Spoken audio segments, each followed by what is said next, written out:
প্রিয় সাথী ও বন্ধুগণ, আমি হোসেন গাজী দেশ বাঁচাও সামাজিক কমিটির রাজ্য সম্পাদক ও মানবাধিকার কর্মী হিসাবে আজ ভোটের রেজাল্ট নিশ্চয়ই পরিষ্কার হয়ে গেছে। ইতিপূর্বে এখন পর্যন্ত যা রেজাল্ট সারা পশ্চিমবঙ্গে বাসী তা দেখেছে।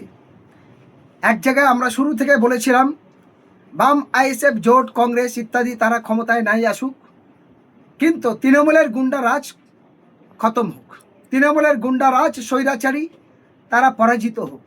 কারণ এই যে বিজেপির বিপুল জয়, বিজেপি যে একক সংখ্যাগরিষ্ঠতা নিয়ে ক্ষমতায় এসেছে, আমরা বিজেপির সকল নেতৃত্বের কাছে ধন্যবাদ জানাবো, সকল নেতৃত্বের কাছে আশাবাদী।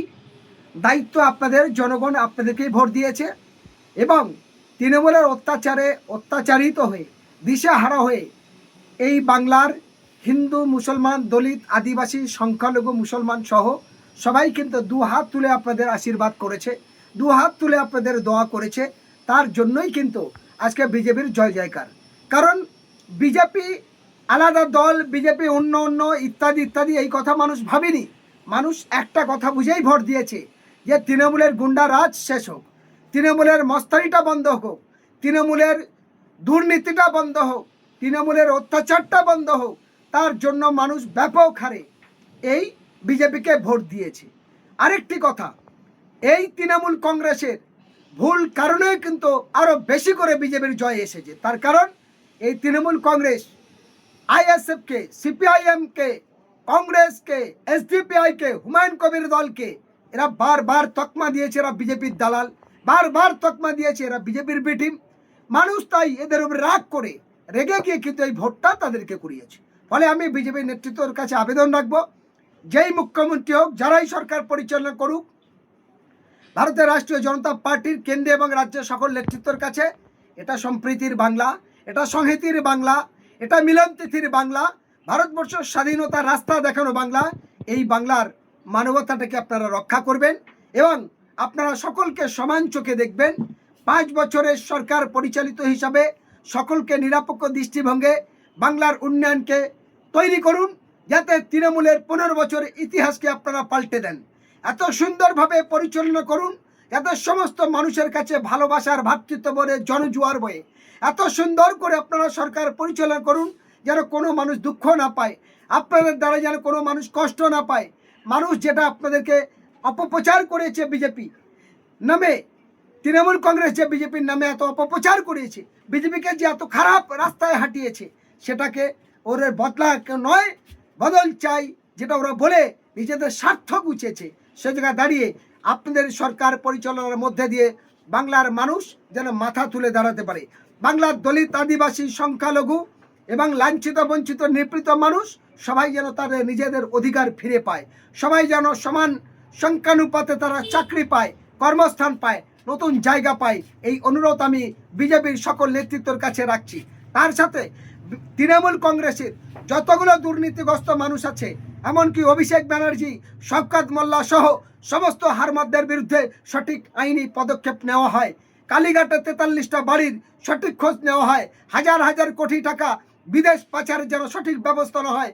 আজ তৃণমূল নেতাদের বাড়িতে সুন্দরী সুন্দরী বান্ধবী পাওয়া গেছে, তৃণমূল নেতাদের বাড়িতে কোটি কোটি টাকা পাওয়া গেছে, অস্ত্রের ভাণ্ডার পাওয়া গেছে।